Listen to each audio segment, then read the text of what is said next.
అందరికీ నమస్కారం. Welcome to untold history Telugu channel. 8 ఏళ్ల తర్వాత 2021లో జరగాల్సిన ట్రోఫీని స్కిప్ కొట్టి జరుగుతున్న ఛాంపియన్షిప్ ట్రోఫీలో పాకిస్తాన్ని నిన్న ఓడించి పగ తీర్చుకుంది భారత్.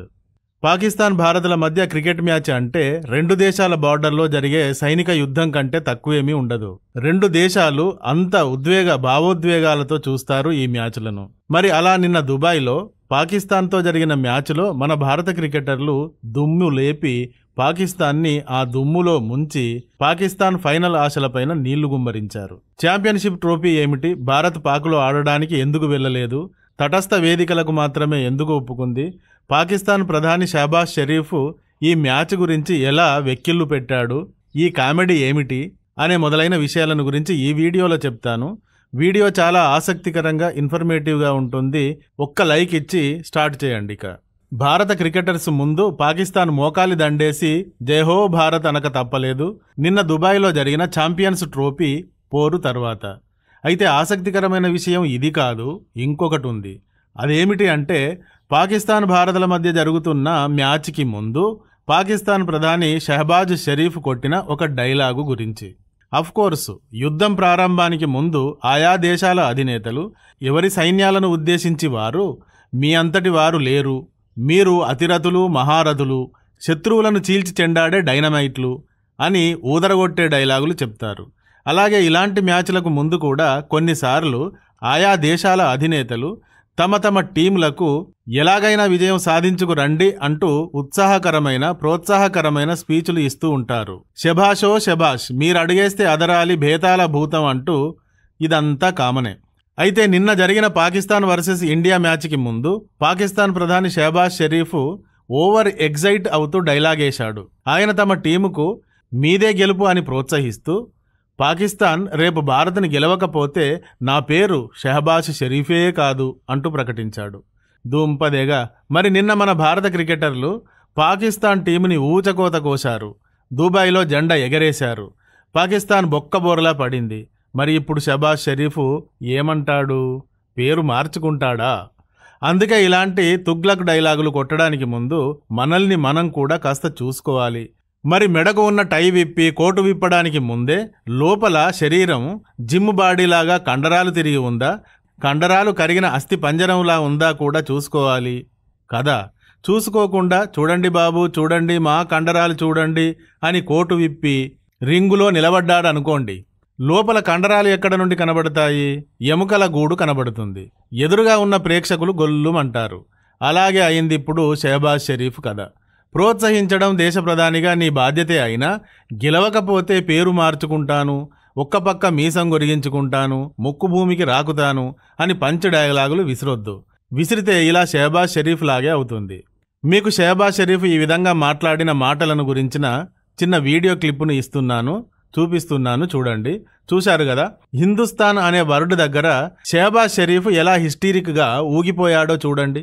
ఈ పాకిస్తాన్ నాయకులు ఉంటారు కదా, వీరు తమ ప్రజలను హిందుస్థాన్కి వ్యతిరేకంగా తమ ప్రజలను హిస్టీరిక్గా మార్చేలాగా ఇలా ఊగిపోతూ స్పీచ్లు ఇస్తూ ఉంటారు. వీరి స్పీచ్లు విని విని చాలామంది పాపం జాంబీలలాగా నరవాసన నరవాసన అని బయలుదేరుతారు. కానీ ఏం జరుగుతుంది? నిన్న ఆదివారం దుబాయ్ స్టేడియంలో ఏం జరిగింది? పాకిస్తాన్ టీంని చెడామడా బాదేసి భారత్ విజయకేతనం ఎగరేసింది. ఇదే విధంగా జాంబీ నాయకుల స్పీచ్ విని విని పాకిస్తాన్ ఎలా తయారైంది?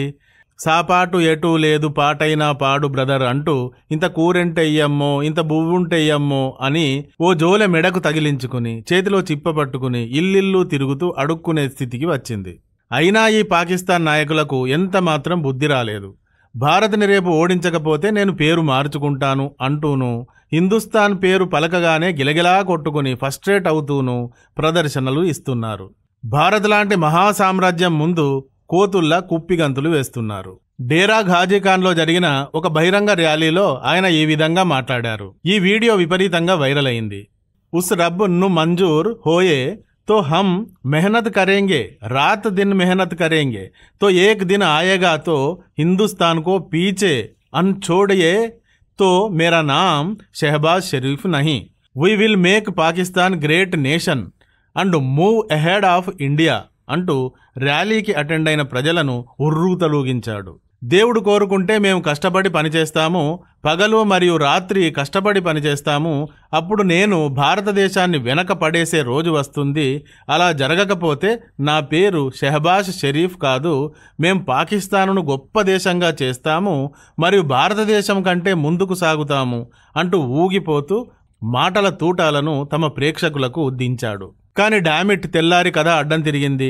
ఛాంపియన్స్ ట్రోఫీలో భాగంగా దుబాయ్లో పాక్ భారత్ల మధ్య మ్యాచ్ జరిగింది.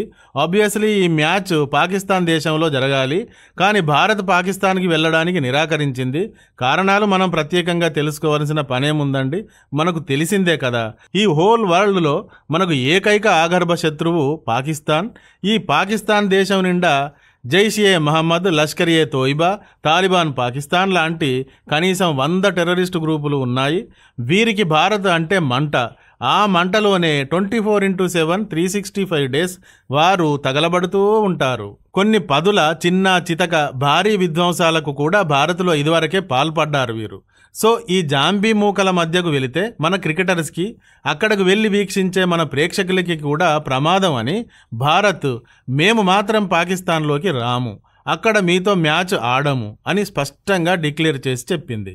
సో దీంతో భారత్ ఆడే మ్యాచ్లు అన్ని దుబాయ్లో సెట్ చేశారు. మార్చి 3, 2009లో పాకిస్తాన్లో పర్యటిస్తున్న శ్రీలంక నేషనల్ క్రికెట్ టీం బస్సుపై 12 మంది టెర్రరిస్టులు అప్పుడు కాల్పులు జరిపారు. మహేలా జయవర్ధనే, కుమార సంగక్కర, అజంతా మెండిస్, తిలక్ సమరవీర మరియు తరంగ మొదలైన వారు ఈ కాల్పుల్లో తీవ్రంగా గాయపడ్డారు. అదృష్టవశాత్తు ఎవ్వరూ చనిపోలేదు.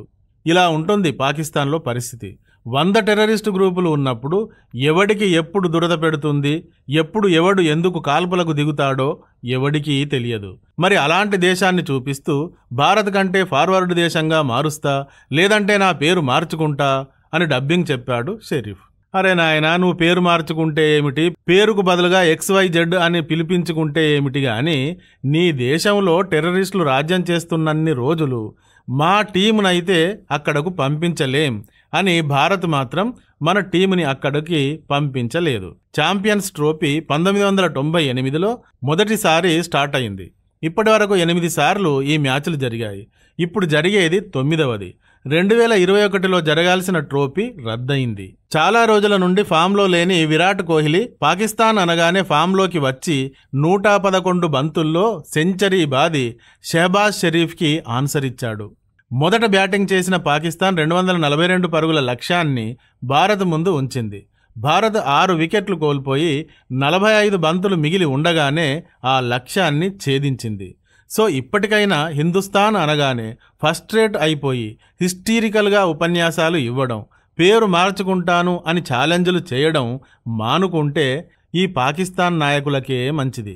లేదంటే ఇలానే పరువు పంచనామా అయిపోతుంది.